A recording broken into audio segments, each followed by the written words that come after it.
What's the song? Well, let's sing the song. Can you sing it? No, you don't want me singing. Sing it for us, Randy. All right, here we go.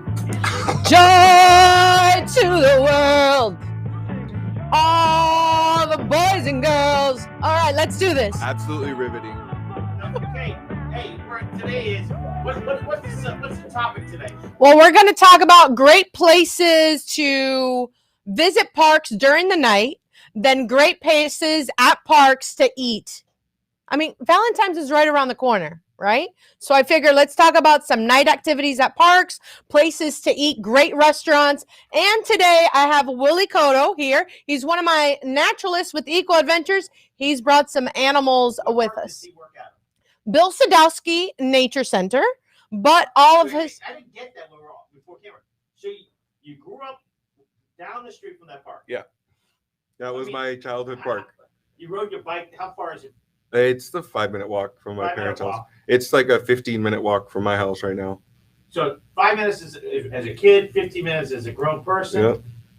Wow. And now he's working with Miami-Dade Parks with the EcoAdventures team. You're one of the few that, unless you go to that park, I drive by the park, I pulled it, but I didn't know there's a dock, not a dock, a loading area. A launching site, yep. Yeah. It's a little hidden gem. We like it like that. And it's great. A lot of the neighbors, really appreciate that park. It is a little hidden gem, and the wildlife back there is absolutely amazing. In that 33-acre preserve, there's so much. 33 acres? Yeah.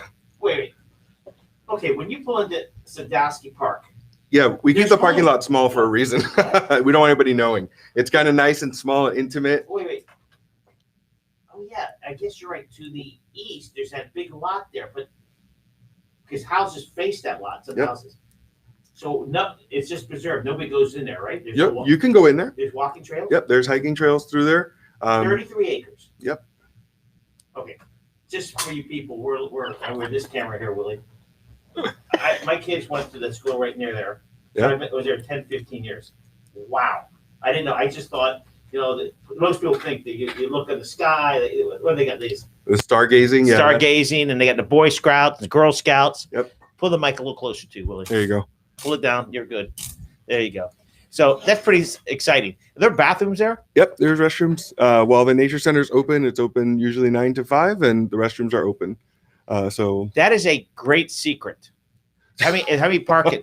How many parking spots are there? That's a good question. I would say up to 20. Oh, yeah. Wow. We've kept it really small because we really want to enjoy those 33 acres of natural land right in the middle of Palmetto Bay. Okay. And you don't have to just drive up there. You can come on a kayak, a canoe, down C100, a small... The C100. C100. Okay, so you're 33, you said? I'm 33 years old. Okay, so I'm you asked me my age. You got to throw yours 63, out there. Turning 64. So when I grew up on the C100 canal, even back then, under the bridges were bigger, so you could go almost anywhere. I remember from 136, we used to go to Lums, next where Kendall Toyota is. Yep. So you did all that as a kid. Yeah, I actually got. I was over by Deering, the big water management gate. Right. As kids, everybody would jump off there and get into the water. And I was always too chicken to do it. I was like, no, I don't know about this, man. And the day I was going to go do it, there was actually a cop there, and he came over and he's like, this is why you shouldn't do this. He walked us down to the end, and there was a ton of bull sharks over there. And we were just like, okay, yeah, maybe not. Where is this? Right at the water management gate on Old Cutler. And what? And where C100 ends out to the bay. Right at the end of where where everybody jumps off the bridge. Yep. On the other side, the big bridge. Yep. When I was a kid, we used to jump off the big bridge, not the highway bridge, the Old Cutler. So pretty cool that you grew up in your neighborhood and you're working in your neighborhood. Did you get a degree in parks? Yeah, my degree's in psychology. I spent almost psychology, park, same thing. Yeah, I spent about 15 years at the zoo and at other animal facilities. Most of my background is animal behavior. Dolphin Research Center. I was a professor at their college in Marathon. So Fanny was an instructor at Santa Fe Teaching Zoo, and she's somebody actually bounced a lot of ideas off when I had this idea. Realize this show's about you. No, it isn't. It's about the critters that we brought. No, but it's interesting because people don't realize, we talk about it every time in the show, is there's two parts of the park. And if you have kids and they're playing sports, you don't even know about Sadowski Park. Yeah. Or let's use Tropical Park. if you're playing baseball or soccer, you ain't going walking around. Yeah. You're walking around this if it's something else is happening. But congratulations, you do a great job there. How many years you've been at Sandusky? How long? I've been at Sadowski since July, maybe. Yeah, since about July. That I transferred over there, and it's pretty. Where were you before? Before that, I was actually in the private sector, and before that, I was over at the zoo. So I spoke to one of the Palmetto Bay elected officials that they should have put up a sign at Bill Sandusky Park telling people who he is. He's a state Steve Cody. If you're paying attention, he's a new councilman in Palmetto Bay. Yep. He worked for Bill Sandusky in Tallahassee. So there should be something talking about who he is. We always like to, when we have anyone come visit or whatnot, and we do our programming out there, we're out in the preserve all the time, looking for wildlife and kind of understanding that area. And whenever what kind of wildlife guests, have you seen there? All kinds of interesting things. Any foxes? We've seen some fox there recently, within the last couple of months. All kinds of birds right now because of migratory season. Manatees in the canal. Wait, but the manatee can't get out. But they seem to come in and be able to come out through those gates. The dams are closed. They do open them from time to time. Oh, they do. Obviously, that's why we like to monitor those areas, make sure that you can call water management to get them out if we need to. And the Marine Animal Rescue Society, FWC, would get involved, so on and so forth. But back to the park. So when Palmer knocked down the 50 acres, all those mango trees. That's where all the peacocks were hiding. People didn't realize how many peacocks. So when they knocked that trees down, those peacocks went all over Palmetto Bay, didn't it? Do you know in your area? You know how much trouble I got with those peacocks? I'd feed them and get them in, come into my parents' garage, and then I'd open the door just a little bit, and I'd keep them coming in there for a few days, and then I wanted a pet peacock. Yeah, so then I'd close the door, and my mom would walk into the garage, and there's a peacock in the garage. Yeah, I got in trouble a lot for that. All right, so let's get going. Let's go. What else is happening? So let's talk about events. Eating at different parks. Talk about it. Yeah, so Miami-Dade Parks during the night offers incredible outdoor experiences. And of course, during this time, we want to make sure that you spend time safely outdoors. Well, Grant, for you, I've got a couple of night activities happening this week. So this week, our night programs with EcoAdventures, we have Friday nights as our main night programming happening this week. So this Friday at 6:30, we have a campfire and bat walk at A.D. Barnes Park. This is really a unique night hike. Bat. Like a baseball bat? No, not a baseball bat. Of course you and your sports. So these flying mammals that are found all throughout South Florida. And one of the great things at A.D. Barnes, we have a bat house there. We work with Zoo Miami with their bat monitoring program. And the coolest thing is we have this little gadget.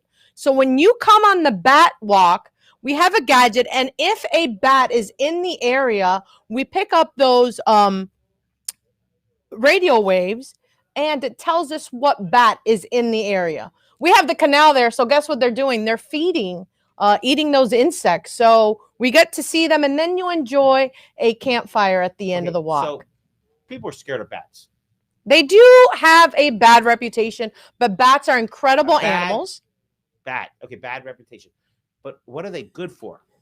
So they control really the insect population, right? Willie, and I'm not sure if I'm throwing this number out here, but they could eat 6,000 insects in a couple of hours. Yeah, it's amazing to see just how quickly bats can take over and help with our mosquito control, because I mean, let's face it, it's just Mother Nature's kind of insect control. And all of the bats here in South Florida are insectivorous, which is really, really helpful. So not like a carnivore, but insectivorous. Yeah, those vampire bats, those they don't exist. I'm glad you brought that up, because a lot of people think that bats, drink blood. And that's not the case here. Only in South America. In South America. So not here. South America. That's just where they're at. And we want to keep them down there. South Florida has enough introduced and invasive species. All right, so we have yesterday you ate at Redfish? I did. That was my Christmas present, and we got reservations to eat at Redfish Grill by Chef Adrian. And could I tell you, not only the food was amazing, but being able to be at a park at 5 o'clock, seeing families enjoying the park, great cocktails, great dinner, and then we were there. So we had the fried snapper, with a delicious Cajun collard greens. Rodney, if you're watching, you got somebody complimenting the food. Let's talk about it. You know, years ago, you look at that pond, you go, "Ooh," but now because it's outside and you got the view of the ocean, the bay, and and when you pull up and you're looking to the, I guess, the intercoastal to the Gables Gables Estates, it's just beautiful. It's gorgeous. So now with Redfish Grill, there's such an incredible chef bringing those delicacy, and the portion sizes are incredible. And the cocktail, I had a Kiss Me lavender cocktail. Cocktails. Yeah, no. Is this, and you're counting? Yes. Delicious. The pairing of what you could drink and eat, and let's talk about dessert. Tres leche bread pudding. Ooh, that sounds really good. Oh, listen. Amazing. But, you know, the Redfish Grill, having them there at the Miami-Dade County Parks, being able to enjoy a great meal, beautiful skyline. We got there at 5 o'clock. Oh. So the sun was still out. It was perfect. Weather was perfect. You see families enjoying the outdoors safely. Then suddenly that sun starts to drop, that sunset, and then the sky changes. You just have another beautiful experience at parks, because when people think of parks, they think of daytime play. And well, now I told you my first job was, right? Didn't you? That was my first job at 14, 15, was working at the concession stand right there. So when Chef Adrian is preparing her meal, I was there before her. We have some great memories. No, it was the best job of my life. I remember hot dog candy. Well, I can tell this is not a concession stand at all. This is a 5-star rating restaurant. Chef Adrian is just amazing at her fusions of food. And there at Redfish Grill, really, it focuses on the seafood. And the full fried fish was amazing. I don't eat fish, but the chicken there. Well, we saw the fried chicken on a plate. You can't eat it by yourself. Oh. The portions are amazing. Okay. I might be able to. Listen. How much you weigh, Willie? Two I'm 250. I was big guy, 6'3". Oh, you're 6'3". Listen. So okay. Delicious place to eat, Redfish Grill, and that's at Matheson. Wait, before you see, you didn't. If you have a boat or if you ride your bike, go in there. No, they have another one. A little, like I call it a food. They have a food truck at the marina. It's not Chef Adrian, but the same people, and have great burgers there. So people, if you ride your bike or you take a scooter or whatever way, you could go to either park, a Matheson hammock. I mean, Redfish, a little upscale, but they let people walk through, who are customers of the park. They come right up to the bar and order. Yeah. Have to make reservations, and they're doing a great job with social distancing. Masks are required. But just that park experience at night with great dining, great vistas, and then that Miami skyline, amazing. I'm going to take you down south to Homestead. Another great park there is Fruit and Spice Park. They have the Mango Cafe. And let me share with you their ingredients on flatbreads and hoagie rolls. Is it part of the Miami-Dade County Parks? Runs Mango Cafe. Wow. Wait, first of all, Willie, do you eat there? I have eaten there before. Because Willie's like me. I can tell we both have a big appetite. No, listen. I don't listen. I can't buy food and want little 2-biters. Right, Willie? I understand that. You don't do the sliders. We're related then. But yeah, no, the food scene in Miami is always a good place, and Mango Cafe is amazing. Continue. Sorry. So Mango's doing Mango Cafe at Fruit and Spice Park is doing something special for Valentine's Day. You could either dine in or pick up chocolate covered strawberries. And check this out. They're also having a boom boom shrimp dinner. Get it for Valentine's? Is that what you said? Perfect. Yeah. Oh. So check that out. That's out in Homestead. Beautiful park. If you didn't know this, while you're at Fruit and Spice Park, if you do see a fruit, always ask the staff if that fruit is edible, because there's different nuts and also some other non-edible fruits at the park. But if you're visiting, you could also enjoy the fruit at the park. Don't take them out of the park. Enjoy them while you're at the park. Usually at the front, they have some spots where you can like sample them and whatnot. They do have fruit sampling, which is amazing. All right, we're gonna stay down south. Homestead Bayfront Park, La Playa Grill. Sometimes they have wonderful, great music, great meals, great moments of the sunset right by Everglades National Park at Horizon. So when you're going on US 1, How do you get to Homestead Bayfront Park? So this one is on 96 and 328th. So it's way down there by the racetrack. And it faces and it faces the ocean side. Oceanside. Yep. So I do have to say one of their newest thing on the menu is sushi. But I've also enjoyed their tuna tacos out there and the live music, great beverages as well. So invite you all to La Playa Grill at Homestead Bayfront Park. That's a great eatery there. We're going to stay down south, Black Point Marina. Have you eaten there? Come on. Everybody's eating at Black Point. Ocean Grill. Ocean Grill, great destination, patio outlooking the water towards the marina side. They feature great burgers and seafood. And again, very casual dining outdoors. They're all following, CDC guidelines. Masks are required, but once you're at the table, you could enjoy the live music at some of these park restaurants. We're at Black Point. We're at Black Point right now. Ton of wildlife there, by the way, folks. That is true. Not crocodiles. Not at the restaurant. You can see the crocodiles right from the restaurant. I've done that. It's interesting because you live down south. The Cutler Bay wants the county to allow golf carts on that road, but it's a county road. But Black Point is the heart and soul of Cutler Bay. People come from all over, but they have music and people it's funny. You pull up there and all these people are sitting on lounge chairs watching boats come in. It's just it's a great place. You see some crazy things happening at marina sometimes. I wasn't going to say that, but yeah, you're I mean, we know you're going there. Right. But I was going there. I stopped. But it's a great place to be outdoors, be safe, enjoy great dining out in our park. So just to recap, we've got Redfish Grill, we've got Mango Cafe, we've got La Playa Grill, and we've got Ocean Grill. So those all have great vistas. But you mentioned golf carts. So we have the club at the golf course in Miami Gardens. They have a full bar, and they also have course? In our golf course. What's it called? Our Miami Gardens golf course area there. So next week, I want to talk about more parks in the North End on restaurants. Excellent. Because I know there's a Restaurant at Amelia. There's some type of restaurant there, cafe. You know what? Let me gather some information. Right. I know they have a concession stand there. But we'll head up north. To me, see, a concession stand to you is not a restaurant. To me, if they got food, it's not a concession. It's a restaurant. It's a takeout restaurant. And I hear you. I love taco in a bag during our softball tournaments. Concession stands. That was home dinner for us. There's some place they have a bag of Fritos and they put chili in it. That's it. Taco in a bag. Taco, yeah.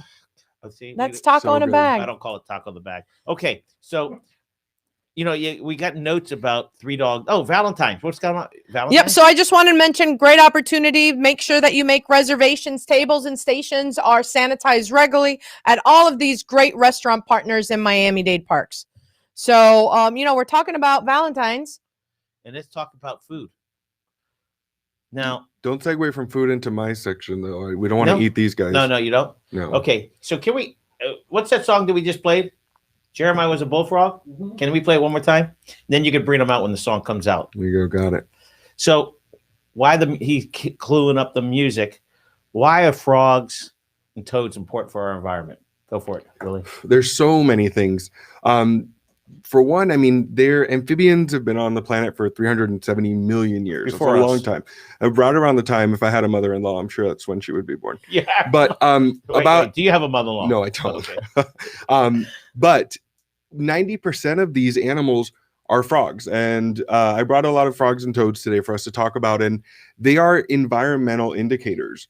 Just because of their anatomy, the way these animals are, the way they breathe, they're kind of like the canary in the coal mine. And unfortunately, that canary's not singing too hot right now.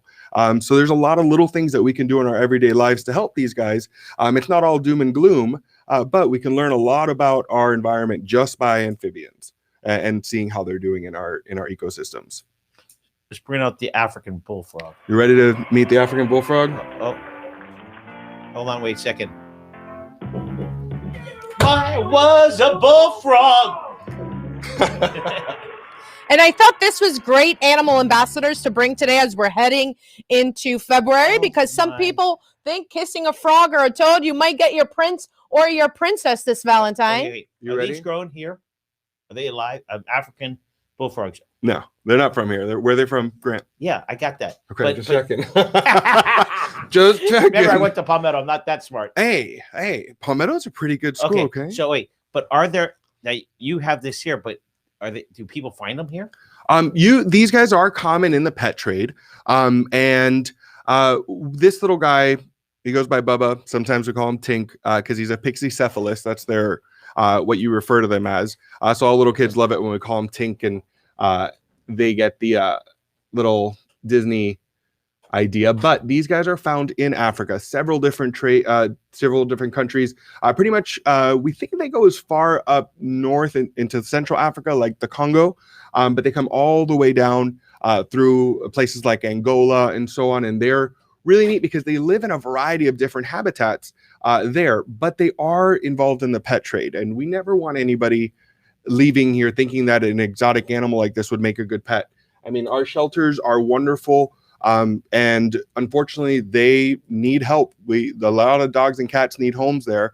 So we always recommend adopting a dog or a cat, not getting something like this. Are these poisonous?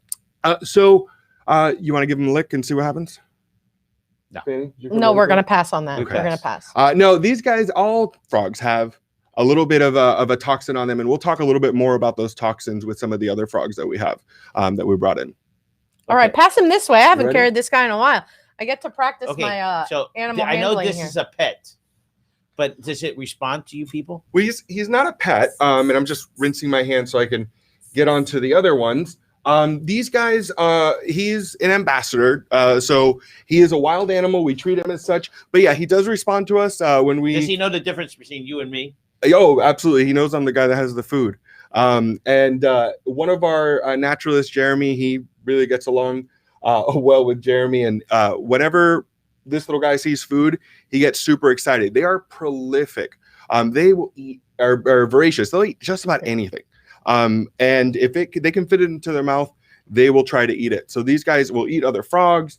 They'll eat insects, small birds, anything that they can overpower and eat when they're in Africa. But they only eat for a few months out of the year, believe it or not, in some places, because they can actually stay underground for about 10 months out of the year. They make a cocoon, right? And they make like a mucus layer. That's something that's unique to amphibians. Amphibians breathe through their skin.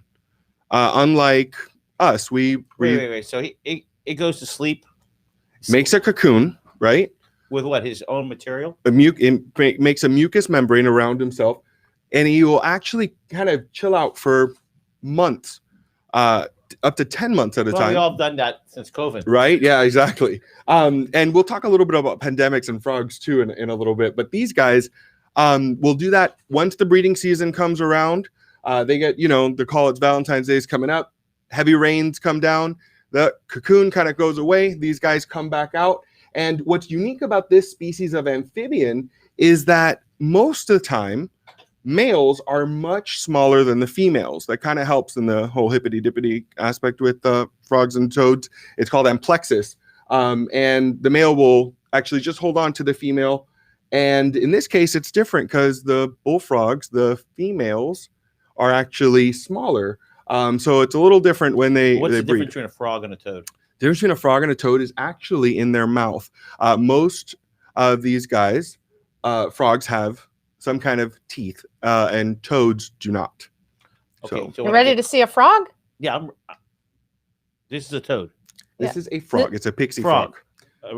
Bring the next one. What do we got? So, how about the Cuban tree frogs? Everybody talks about. Yeah, Cuban tree frogs are pretty neat. They're not as cool as him, in my opinion, because these guys, they really show a lot of paternal care, which is kind of cool too. The males will actually guard all the babies and take care of them.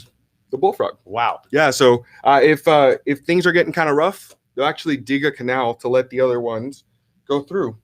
And did they get loose? I don't know. No. Hiding really well. Now this is a Cuban. This is a Cuban tree frog. How did it get here? How did it get here? Just like Fanny and I did. No, these guys are pretty neat, and he might jump, and if he jumps, we'll just catch him in the studio when we're done. Whoop! There he goes. Okay. He's got another one. Okay, can you put him on the glass? Yeah, let's see if he'll stick on the Okay, on the glass. so they got on a boat. Yeah, so in the 20s, these guys stowed away. There we go. In the 20s, these guys actually see it. It'll stick on there. Look at it. Look at it. Pretty cool. The window of there it is. Just fine. Yeah, hang out there, bud. Okay, so go ahead. So in the 1920s, we started to see these guys showing up in the Keys, and from there, more than likely stowaways. Just going back and forth. Exactly. We had a lot more commerce by boats or whatnot, and in the cargo ships, it seems like that's when we had these guys starting to show up. They're native to Cuba, the Cayman Islands, the Bahamas. But they're called Cuban frogs, even the Bahamas. Yeah, they're not called Bahamian frogs. Correct. So what are these frogs good for? In their native habitats, they're fantastic. They're amphibians, great indicators to their species, to the environment or whatnot. However, here in South Florida, not so much. Be careful, Michael, be careful. There's one loose. He's just taking a field trip. We'll catch him in a minute. Here's one, and there's one on the ground. With these guys, in their native habitats, they are an integral part of the ecosystem. Here, not so much. One Cuban tree frog. When you say here, you mean in the United States? Here in South Florida. They were actually introduced here in Florida. They've been introduced in places like Hawaii. Cuban frogs. The Cuban tree frog, yep. So it's kind of interesting to see the impact that they've had. When we've seen these guys now, in the 1970s, they had already taken over here in South Florida. And in 2017, there's been reports of these guys being all the way up in Jacksonville. Places Gainesville, Jacksonville. The way they do it, they get in somebody's truck and boom. We, as Cubans, we get all over everywhere. However, these guys are a little challenging to our ecosystem just because they are very, very good at breeding. You can have thousands of eggs at a time, and these guys, like all amphibians, they have this mucus layer on their body that keeps their skin porous. You can see them kind of having great ability to climb up there. But that porous skin, they need to protect themselves. And that mucus is actually an irritant. So right now, if I were to touch my eyes, they'd probably be swollen shut. And if you're asthmatic or anything like that, that can actually be really dangerous. So they're good for what in Miami? Nothing, unfortunately.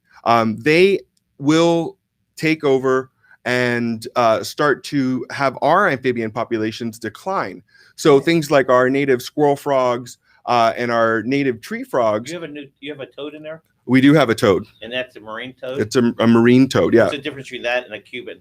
Well, that's why where did the marine toad come from? Marine toads come from Central and South America, so they're a little bit different than these guys. What year did they come in here? The earliest reports of those guys were actually in the 1840s, and Cuban tree frogs weren't sent out deliberately. That is the cutest thing right there. Can we all say that's adorable? That is. Listen, yeah, it's adorable. I like this guy a lot. See it, Tommy? Yeah, it's cool. You see that? Have you found the other one? He's chilling. No, I don't know. You have a new I'm sure you have Cuban tree frogs here. They're all over South Florida.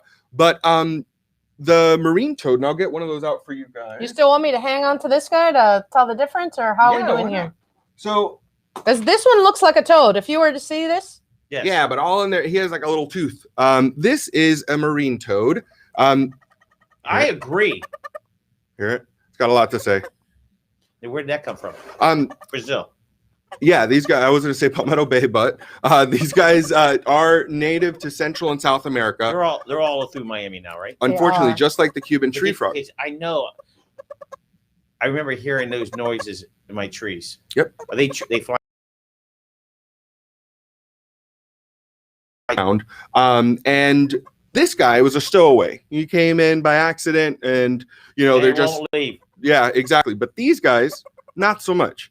These were intentionally spread. And in the 1800s, 1840 or so, these guys started to go in places like French Guiana. They were introducing them. And why do you think they'd introduce a toad somewhere like that?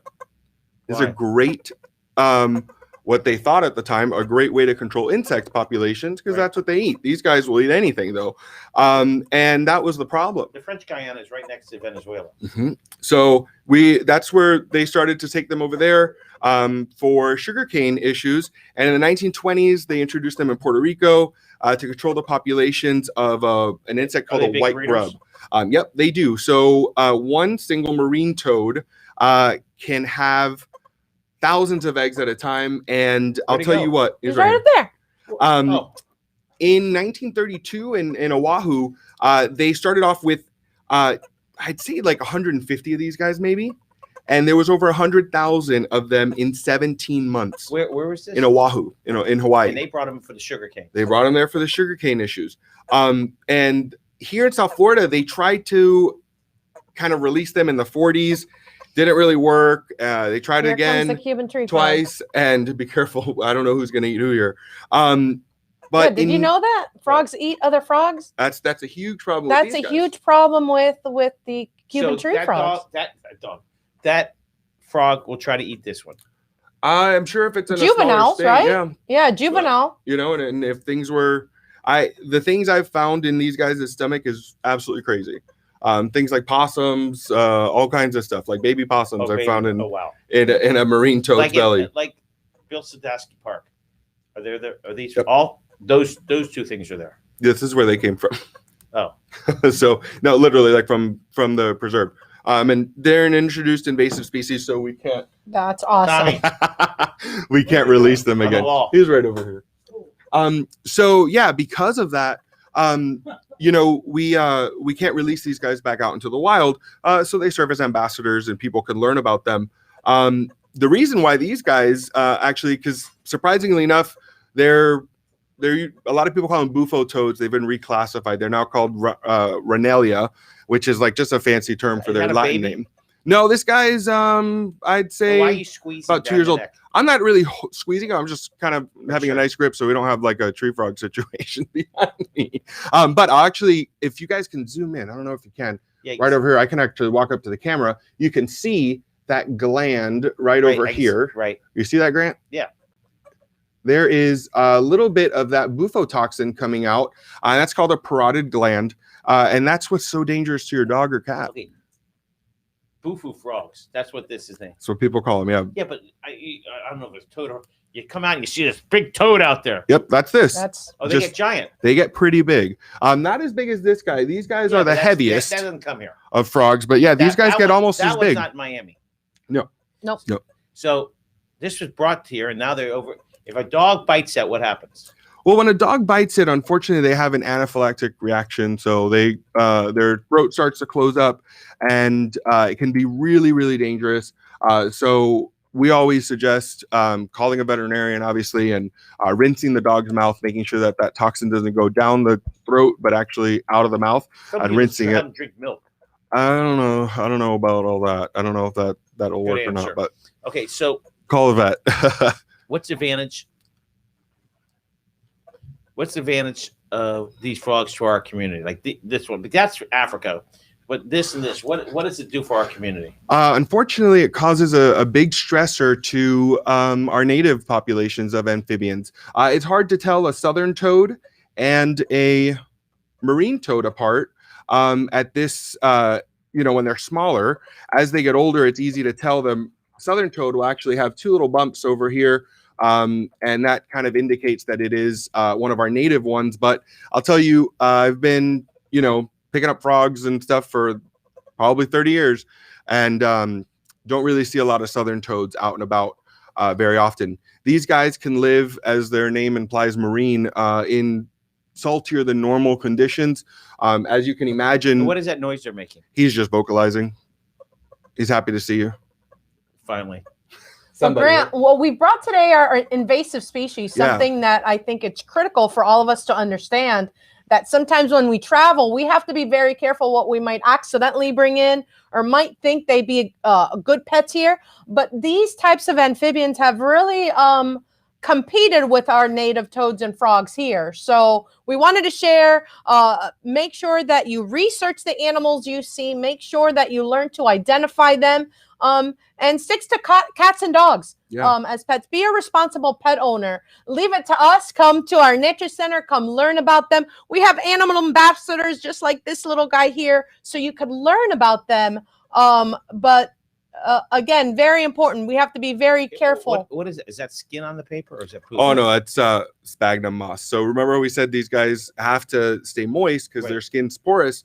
when we travel with these guys, we put some moss and keep them in clean water to ensure that they are gonna travel safely. But Fanny, you talked about exotic animals and pets and having frogs and toads as pets.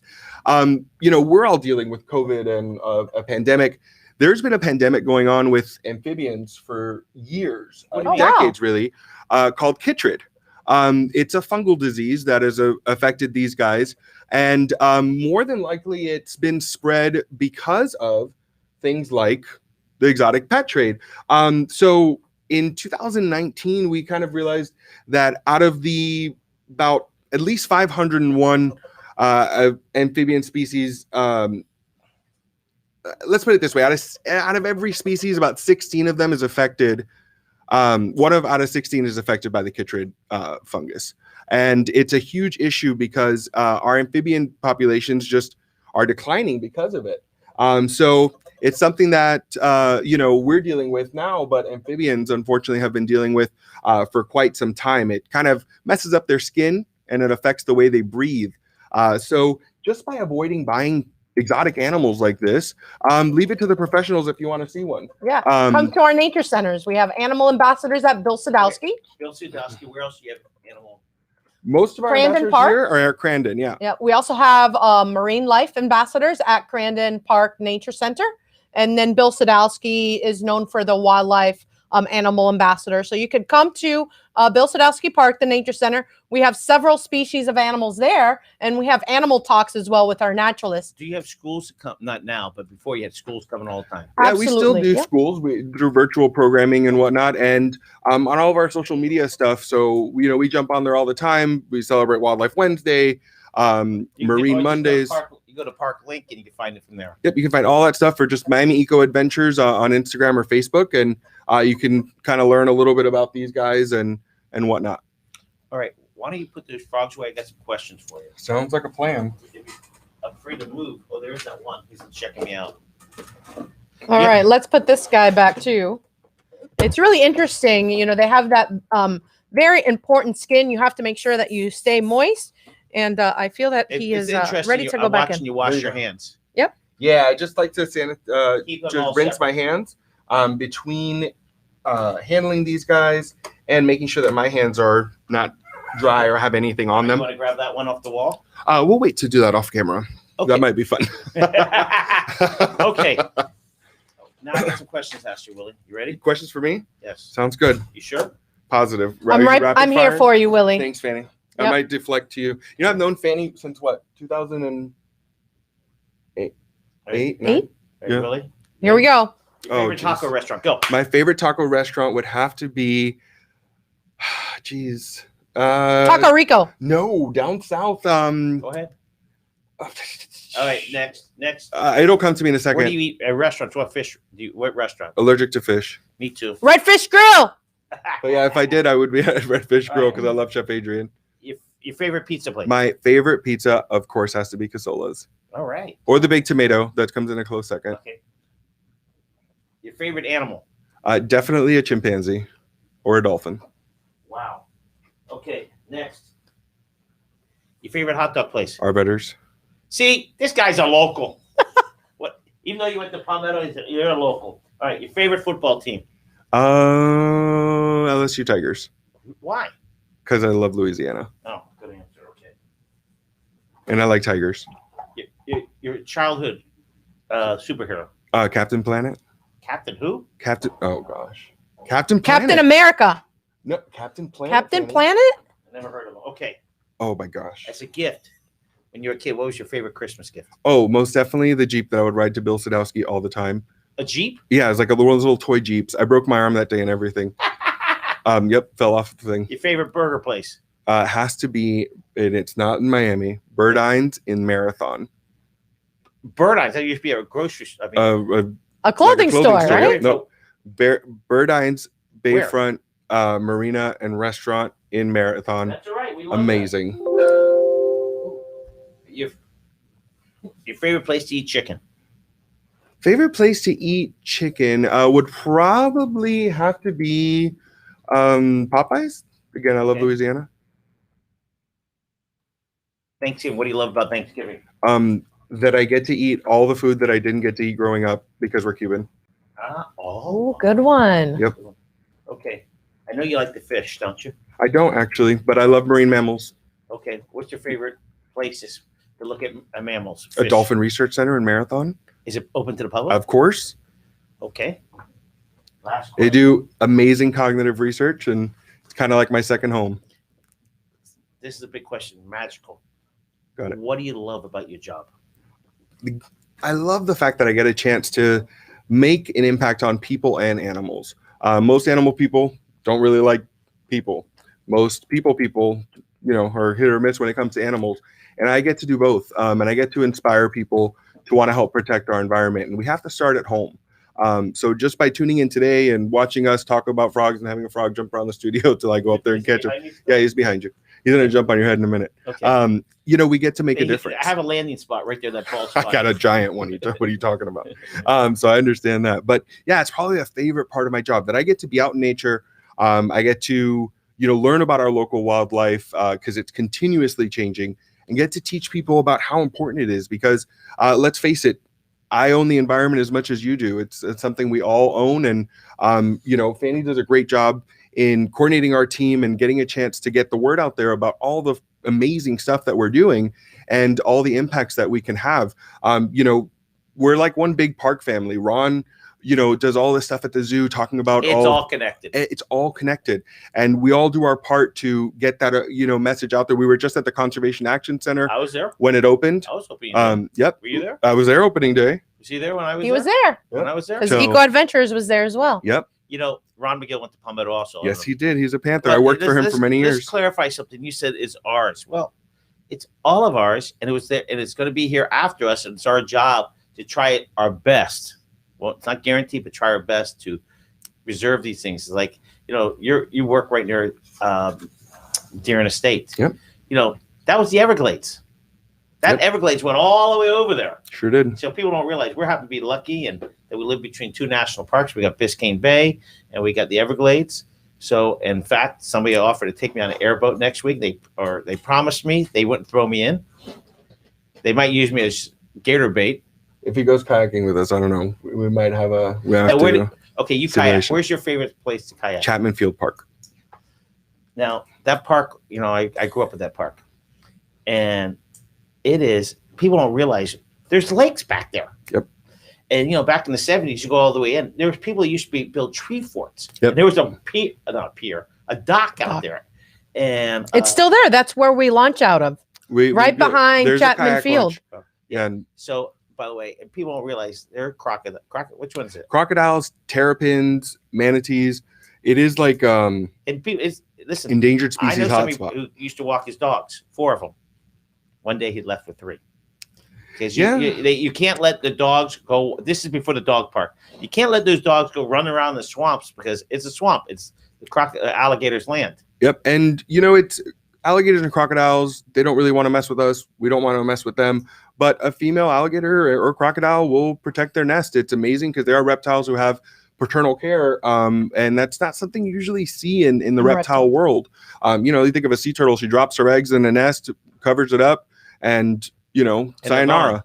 Right. But an alligator, she's going to guard her nest. She's going to sit there and she's going to make sure that those babies are going to hatch. And when they hatch, she's going to help them out of their nest into the water. You brought one of our alligators over and got a chance to talk about that. So, we have to learn how to live responsibly with our ecosystem and the challenges we face here. We don't have to worry about, bears getting into our trash and things like that in this side of town.